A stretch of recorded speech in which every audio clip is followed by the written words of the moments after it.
So, welcome everyone. Lucas here. Today's show is called Breaking Food Addiction, and I am joined here with Dr. Vera Tarman. Dr. Tarman is a food addiction expert. She writes, speaks, treats people who suffer from all types of food addictions, food recovery.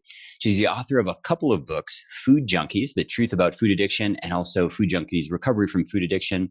You can find all her work, videos, interviews, and really lots of great resources online at Vera Tarman MD, like medical doctor, veratarmanmd.com. And we will link up in the show notes as well. Vera, welcome to the show.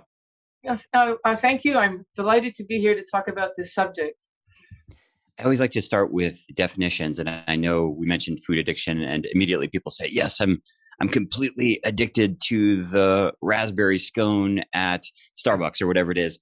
And in some cases, maybe they are. In some cases, they aren't. How do you define addiction so people can understand, is this really an addiction, or am I just, eating things, having cravings and things like this? Okay, well, first of all, let me say that we generally use the word food addiction because in my field, I'm seeing people at sort of at the last resort. And early days when food addiction develops, people usually just call it sugar addiction or processed food addiction. And so there's a big thing in the debate about what should we call it. So if anyone's thinking, what does food addiction mean? We have to eat. All of us have to eat food. Start with sugar addiction. Do you feel a compulsion to eat sugar? And if you can say, yes, I do, then, that's what we're talking about. So basically, in a nutshell, food addiction is, or sugar addiction, we'll start with that, is the compulsive and uncontrolled behavior around sugar, meaning that you feel compelled to eat even if you're not even thinking about it. An uncontrolled amount. You want to stop and you can't stop despite adverse consequences. So I mean, there's a whole bunch of criteria of do you fit the criteria of food addiction? But if you find that you have a compulsion, an obsession around it, I want this thing, in 2 hours from now I'm going to have my favorite treat, or tonight I'm going to have my favorite treat, and if I don't have it, I don't know what I'll do, that kind of thinking, despite adverse consequences. Because addiction is when you want to stop, but you can't. And that's when we start saying, oh, there's a problem here. Now, you mentioned sugar. Is it not possible for somebody to be addicted to like Lay's potato chips or Haagen-Dazs ice cream? And the ice cream, of course, has sugar, but the savory thing gets some people too, right? Absolutely. And actually, interestingly enough, there does seem to be a bit of a gender split in that women will be more likely to be prone to the sugary stuff, and men to the the pizzas and the chips and the turkey or the barbecue stuff, because there's in the barbecue stuff that's sugar. I mean, the macro ingredients are still sugar and flour, basically refined carbohydrates, packaged into protein bits so that they look like chicken bits, chicken nuggets. Well, those are addictive, but they're addictive because of the carbs that are put around them. But basically, it's sugar, so that's the sweet. But then, if you think about how sugar is processed in our body, metabolized in our body, it actually, flour becomes sugar in 5 or 10 minutes. So for our purposes, it virtually is still sugar. And so it's addictive. So really, it's sugar and flour. And then gradually over time, dairy can become an issue, nuts can become an issue, fats can become an issue, but they might not be initially. There's stages to food addiction, basically. So I'm in my mid 40s. I was a teenager in the 90s, and eating disorders were a huge problem in my generation. And obviously they're still a problem, but I mean, it was like, we were getting lectured in school constantly. I had multiple friends who were hospitalized. I mean, it was a thing. Oh. And obviously, eating disorders are still around, and body dysmorphia is probably worse than ever. But somehow the conversation has shifted, I don't know, the way we talk about things or something has shifted. But anorexia, bulimia specifically, I mean, when I was in high school, we constantly, mental health experts were coming to lecture and things like that. Yeah. How do you differentiate between food addiction and potentially, or do you differentiate, and something like anorexia, bulimia? Yeah. Are they similar, the same, different? Well, yeah, so I have to say I'm actually delighted to hear that there's more attention paid now to, or a little bit more to the concept of addiction. And I think that's just because there's more and more research showing that the food industry is making foods addictive doesn't mean you're a food addict if you're drawn to eating them, but then it becomes a syndrome, and then that becomes food addiction. And the fact that you're saying it's a little bit more, in our consciousness means that my work is actually getting, not just me, but my people, the people who are pushing this concept are actually having some success. But the concept of eating disorder and food addiction, they look the same. And to some degree, there's political will, like in the 90s, the eating disorder world, the clinical world, physicians, medications, that's where the focus was. And it was not on the food industry. But now the food industry is it's gone over the top. So, now we're able to sort of point the finger to them as well. But what is the actual difference is actually really hard to tell just by looking at the person. If a person is eating all the time, and overeating all the time, you could easily say they have binge eating disorder or bulimia, especially if they're trying to, make room for more food by, throwing it up, basically purging. Or you can be on what we now call intermittent fasting, which I really fear from an addiction point of view, is just another version of some kind of condoned anorexia. I know that intermittent fasting has a medical value, and I think it should be within the realm of medical coaching. It should be with a medical professional. Somebody just doing it on their own, I think they're walking into potential danger zone there. I don't recommend that. But anyway, because it can actually be another form of addiction. So again, how do you tell the difference? It's really hard to tell the difference. And that's part of the bane of the food addiction world, is that we can't say we're different, so that physicians and basically the psychiatrists who are designing the DSM-5, which is the diagnostic manual of all addictions, or pardon me, of all diagnoses, they want to have some kind of evidence. What's the difference? And we can't really give it to them because it looks the same. But there is a difference. And I'll tell you what the difference is. It's hard to pick it up on a test. There's no blood test and there's no real good questionnaire. But the fundamental difference is, and so somebody can ask themselves who's listening, if you, the eating disorder model, anorexia, bulimia, has the belief that there is some kind of psychic distress, trauma in the past, or difficulty living life because of disordered emotions, and you use food to manage that. You put all your focus and your anxiety and your attention to fix yourself on your food or your weight. But if the psychic distress were resolved, that stuff would no longer be necessary. That's the eating disorder. It's a psychological model. And the food addiction model is one where it says, it doesn't matter if you're happy or sad or distressed or just it's Christmas, it's great, let's eat, or it's, the football game, let's eat. It doesn't matter what the psychological state is. It's if you eat the food, then you're going to want more because it's addictive. It's like, if I don't smoke a cigarette, I don't want one. But if I start smoking, I'm going to want one, in 10 minutes or 20 minutes. We develop a phenomena of craving. This is the language of addiction.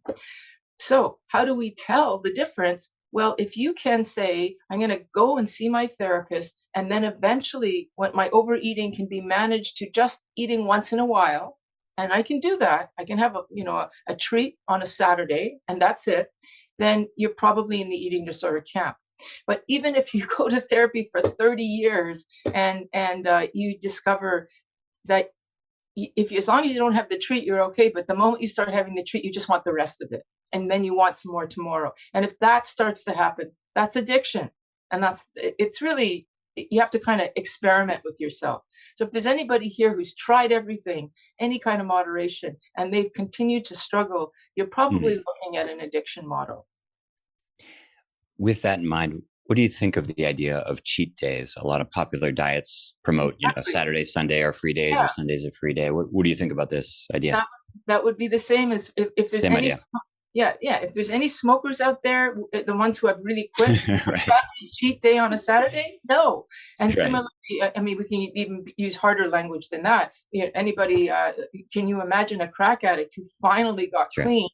Can they have it? No, they can't. And similarly with us, who identify with food addictions, like, no, there's no sugar, because what happens is you might get away with it that week, but it's now in your mind that, I can have it. And before you know it, we call it like the 60-pound bite. You have one bite And then 60 pounds later, you're crawling back on your knees saying, I got to stop this stuff. Yeah. So no, there's no such thing as cheat days. But if a cheat day works, that means you're probably not yet on the pathway to addiction. You're not in addiction. Sure. That makes sense. You Yeah. know, people will say things like, I have a chemical imbalance, or, my friend or relative who's struggling with weight has a chemical imbalance. What is the truth or the myth around chemical imbalance when it comes to an addiction? Obviously, there's a psychological component, Yeah. but physiologically, what's going on? Well, that is. I mean, it would be fair to say it is a chemical imbalance. If we want to use the language of science, we could say it's a dopamine impairment. So the Mm, neurochemical dopamine, which is our excitement, thrill, flush of pleasure, there's an imbalance of that. But that doesn't mean, therefore, that you can say, well, that's not. There's nothing I can do about that. It just means that what you're going to do is going to be different than the person who doesn't have a chemical imbalance.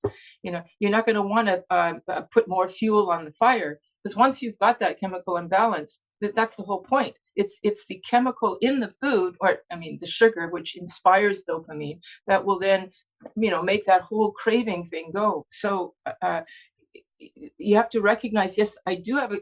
I like to. I don't want to use the word chemical imbalance. I'm going to say dopamine impairment. That's just, okay. or really, if you want to, if you're familiar with the term insulin resistance Yeah. definition of diabetes, we could say this is a dopamine resistance definition of addiction. Sure. Yeah. Yeah. Weird situation. Listeners to the show send me all kinds of messages, some of which I can be helpful with, many of which I'm totally unqualified for. But I got a weird one the other day, Huh? and a listener sent me a picture of his freezer, which was completely filled with kind of this organic micro brand of ice cream. And Yeah. there must have been 75 pints in there. It was a huge American freezer thing, huge, Yeah. Yeah.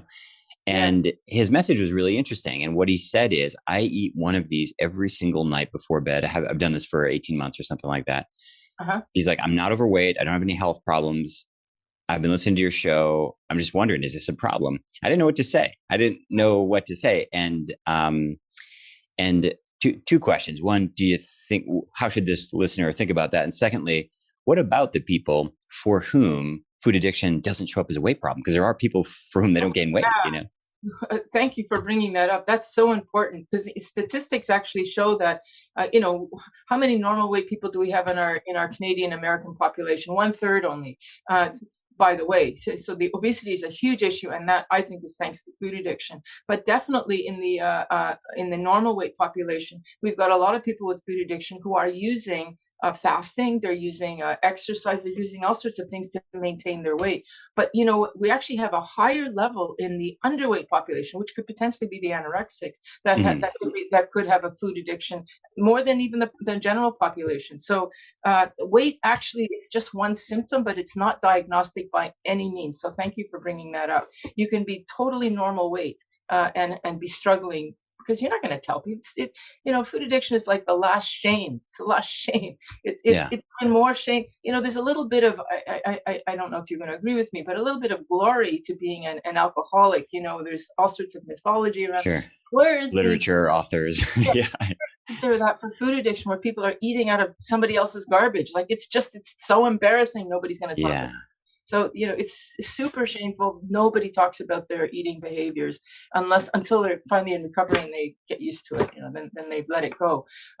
But the first question about, does your fellow have a problem?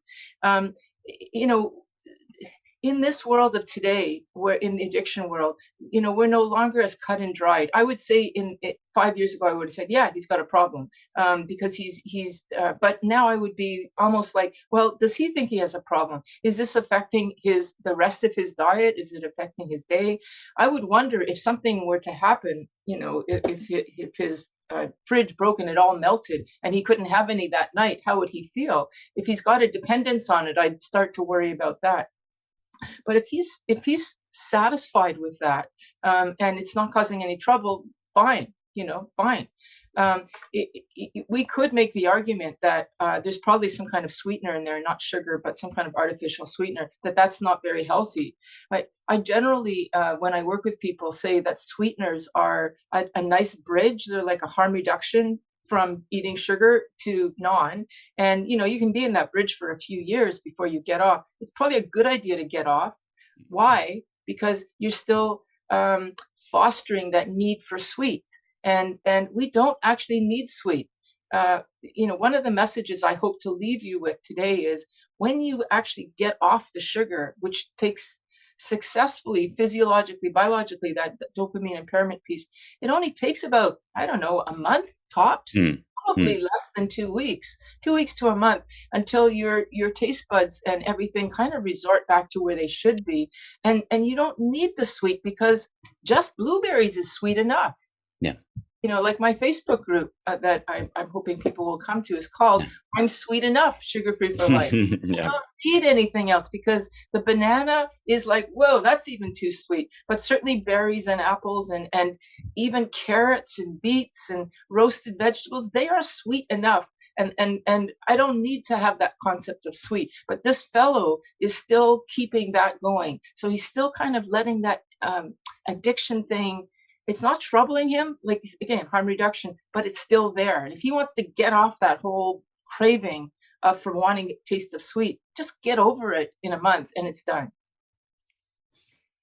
When we talk about food addiction, by the time somebody's probably by the time somebody gets to the place where they're considering this and talking about it, usually something's gone wrong in their life. They have the freezer full of ice cream and they have an extra 60 pounds, or they're coming back from lunch break late at work because they had to go to this special place to get this whatever special food they were craving or whatever. Or they've One of got the challenges, or they've got diabetes. Yeah, exactly. They had a health scare. They ended up in the ER. They ended up on insulin or whatever it is.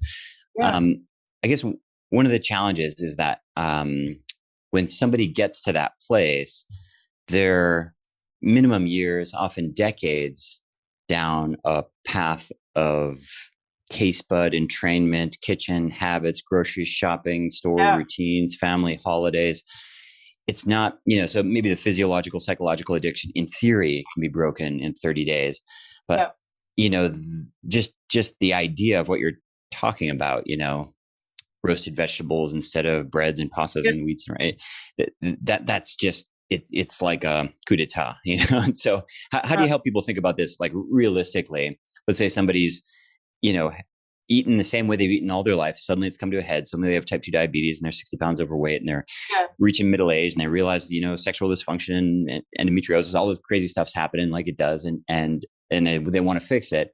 What are we really talking about here? Is it a 3-year journey? Is it a 18-month journey? It's a lifetime journey, but at some point, at some point you buy into it, and then you don't need to keep pushing yourself. So the first thing I would say is become educated. So, like, read my book, Food Junkies. Start listening to podcasts that talk about this. Like, become educated to the idea. Now, if you're already so tired of your life, like you're willing to listen to anything, that you've probably already done that. So then you're going to stop the sugar. Now, just like with any other drug, like, we have treatment centers for if you want to stop cocaine, alcohol, whatever. We have treatment centers. Even smoking, quit smoking. We've got like programs to help people with medication. Like, basically, I want to make the acknowledgement that first 4 weeks and that idea of I got to stop this. What kind of life is that? Sort of what your implication is there. We know that already. We've got tools to deal with all of that. So basically what I would say is plug into the addiction community. There is a food addiction community that knows exactly every thought that you have. How am I going to live without this the rest of my life? And we have answers. And we have people who say, yeah, we got it. We've been there too. And guess what? In 3 weeks from now, that's going to be gone. And then in 3 weeks from now, you're going to go, oh my God, I feel so much better. Maybe I can have a piece of fruit or cake now. And then we're going to say, no, this is what happened. You want to plug into a community. And I would say for if you really, really, like you said, years and years and years have trained your receptors to basically it's going to be an issue all the time. Because we do say once you're an alcoholic, you're always an alcoholic. But you can be an alcoholic in dormancy. And it can be latent. It can be quiet. But you have to constantly be on check for the thoughts. Because we always have this delusion that we can pick up again and be normal. You want to be connected to a community. So it could be a Facebook community. It could be a 12-step community. It could be just a community of peers where you've decided you're going to be my, quote, food buddies. Where we talk about food, the healthy stuff, and basically buffer against the food industry's constant messaging that having this latest thing is going to make your life and your day superb. You want to get away from those messages. So it is basically a lifestyle. And you might say, I don't know if I want to do this life, but you're already, people, listen to this. This is so important. You're already invested in that lifestyle. If you've got diabetes, that's a chronic condition. Obesity, once you've gained that weight, it's always going to want to come back. You're already in a chronic. You're already heading towards something that's going to be daily. Why not be in a healthy place where you just have to, in the morning, be aware of what you're going to eat today, be prepared for any potential dangers, and then that's it. The rest of the day is yours. There's no more self-loathing. There's no more looking at your closet going, oh my God, I can't wear this anymore, because you're free of that whole bit. 1 hour a day versus a day of misery for the rest of your life. Yeah. So if somebody's addicted to OxyContin, or if somebody's addicted to smoking, the goal, whether they're in Al-Anon or a 12-step program or working with therapy or just on their own, their goal is to stop, right? Yes. With food, we can't stop. So what is breaking the addiction actually? What does it actually look like? Like what is the stop? What is that? We can stop the trigger of food. So part of the journey, this is why I think it's a good idea to not do this yourself, to actually hire somebody. It is worth the cost of getting a food coach. It really is. You don't have to do it the rest of your life. It might just be for 3 or 4 months. Figure out what your trigger foods are. So it's going to be sugar. We do not need to eat. I'm talking about added refined sugar. I'm not talking about sugar in fruit and in vegetables. I'm not talking about that. I'm talking about the extra sugar in your coffee and candies and all that kind of stuff. So we don't need that. We can eat just healthy food. Basically, stay away from processed food, and you can stop listening to this talk right now. You'll be fine if you're just doing the unprocessed stuff. So we don't need the processed stuff. And then you may discover, if you've been years down the line of eating badly, that you also have to stop some of the savory stuff that may not have a lot of sugar in it, but still has a little bit of something. You're gonna have to stop that. You may have to stop dairy, like I said earlier, or nuts, or figs, or something like even potatoes, which are high in starch, and bananas, but you can still eat berries. So figuring out what your triggers are, and then you're good. Yeah. And you can eat to your heart's content, just not that stuff. Yeah, I appreciate that, because I think, if you're going to break an addiction, you have to quit something. And I think the way most people approach it is with moderation. It's like, how can you moderate something you're addicted to? You can't. You wouldn't moderately come back to alcohol if you had an alcohol problem. None of that would really make any sense. But can I say, please? Can I say that, and I'm speaking for many. This is not just me, Vera's experience. I haven't had sugar for more than 10 years, like refined extra sugar, probably 15 years now, and I do not miss it at all. And I'm speaking for many when I say this. This is many of us. If you don't have just a little bit, it's like somebody very wise said: if you don't eat it, you're not going to crave it. Like, you just won't. Yeah.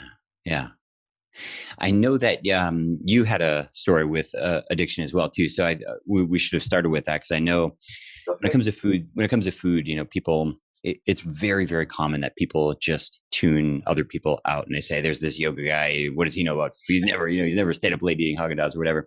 And so here's Vera, this medical doctor. She's just spouting off things she learned at med school or whatever. So give people a little bit of context so that they don't just tune your message out as singing from the pulpit.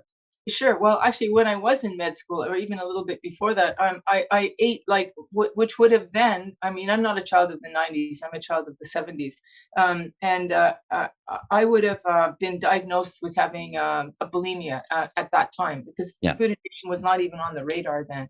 Even for me, I would have thought, that's crazy. What does that mean? And so I was 100 pounds more than I am now, and my focus was school and food. And I couldn't smoke pot anymore. I couldn't drink anymore, because I was in school, and I was very committed to doing well at school. But I had to do something to get through those horrible days of internship and whatever. What did I have? I had that food at night, and my partner would make me a cake twice a week, and I would eat half of it while I was waiting, the raw batter. And then the other, and the level at which I ate food, like I said, would have been bulimia. I threw it up and ate it. It was my focus to get me through. And so, you could have said, well, there was that psychic distress, but that continued after when I was in a doctor and I was obese, telling people to lose weight, and there was just something wrong with that story. Mm. And it wasn't actually until I got into the addiction field that it just hit me. Oh my God, this is the same thing. And right around that time was when things were starting to be studied and being published. And so I connected the dots thanks to the research at that time. And ever since I adopted that approach, I'm just going to use this. A crack addict would not smoke anything. They wouldn't even smoke pot, even if that wasn't their initial drug of choice, because it's a gateway to the other. So I realized if I do that, then my desire to eat will be quiet. And that is exactly what happened. Exactly what happened. So, I mean, I went through that experience, and that's why I feel so impassioned to, speak on podcasts and whatnot, because I mean, I'm not alone. Really, I'm not. There are many of us out there. Yeah. And you hear so much about how people lose weight only to gain it back again. That's because they're doing moderation. If you want to lose weight and keep it off, please follow this concept of addiction. Vera, one thing that confuses me is, you mentioned food helped you get through school. Yeah. Certain things, they soothe people differently. If you were, you mentioned the crack addict or the person who uses cannabis or the person who smokes or the person who vapes, or it's so confusing to me how, someone could be addicted to cigarettes, but would find food addiction not only a foreign concept, they just can't even get that hit from it. And someone else, I had a friend who went really far down the road with crystal meth. I was like, how could you be freebasing crystal meth? It's crazy. I mean, just sounded crazy. I mean, I couldn't even pick it up. What is he doing? Yeah. From your addiction studies, do you have any indication if this is like neonatal stuff, nature, nurture, just wired differently? I mean, if we put 100 people in a room and we put out different vices, whether it was cocktails, sugary, people would reach for different things. Do you have any indication why that is? There's that idea of some people like uppers more than downers. So some of it is the actual drug itself. So like if you take alcohol, which actually is the universal, it has all of the neurochemicals in it. It's why it's so easy. If a person like you're a crystal meth person, if you stopped, he'll probably and thought, well, it's okay, I can do some other stuff. He might actually find that alcohol will soothe the problem, or actually sugar actually will. Then the person who quit smoking, they may choose the cigarette over the sugar, but once they put the cigarette down, the sugar becomes very appealing. But you see, the thing is a substance like freebasing, that's smoking. Cigarettes is smoking. Like cigarettes, nicotine is about on par with sugar. And if we could smoke sugar, it would be as addictive as cigarettes. And the fact that a person is freebasing, well, they're smoking it, and that's a little bit more addictive. It's more compulsive than if a person is chewing it, like if they were chewing cocoa leaves from where cocaine came from. So eating food is slower, but if we could enhance it by eating quickly and a lot, that makes it more addictive. And like I said, if we could smoke it. Now, I'm really worried about vaping, because vaping is you're smoking sugar and tobacco, right? You have a flavored vape, that's sugar in there as well. That really worries me. But anyway, so how quickly something goes to the brain is one feature. And then also some drugs are more dopamine based and others are more opiate based or endorphin based. I see. So that would be like the fentanyl crisis of today. It's the endorphins. And endorphins gives a slightly different feeling than dopamine. Dopamine is the excited, I'm looking forward to this. Endorphins is that kind of pain relief. Pain relief. These things are happening, but they don't matter to me because I am on some other world. And alcohol has a touch of that too. And sugar does too, but not as much. Think about somebody who likes ice cream. Ice cream is dairy. There's a lot of endorphin in dairy and sugar. And when you eat ice cream, it's not the excitement of a candy bar. It's the kind of glazed out, like that guy who's eating at night a tub of ice cream. He's glazing. He's almost having like a mild endorphin buzz. Like an opiate. Or a bottle of wine. Great conversation, Vera. For people listening, especially this time of the year, I know people will want to get your book and follow you. You mentioned a Facebook group. Can you tell people how to connect with you online? Yeah. Okay. So online, you can do my webpage, which is veratarmanmd.com. But I actually think I'm a lot more active on the. I have a Facebook group as well, Vera Tarman, with pardon me, I'm sorry, a YouTube a channel which has all of my videos on it. But the Facebook group, I'm Sweet Enough, Sugar Free for Life, is where you can get on and it's free, and you can say, "Hey, I want to quit sugar," and then people will. It's very supportive. It's very active. So that's one good way to get on. Perfect. Well, thanks so much for coming on the show. Thanks for all your work. Let's keep in touch. Okay, thank you.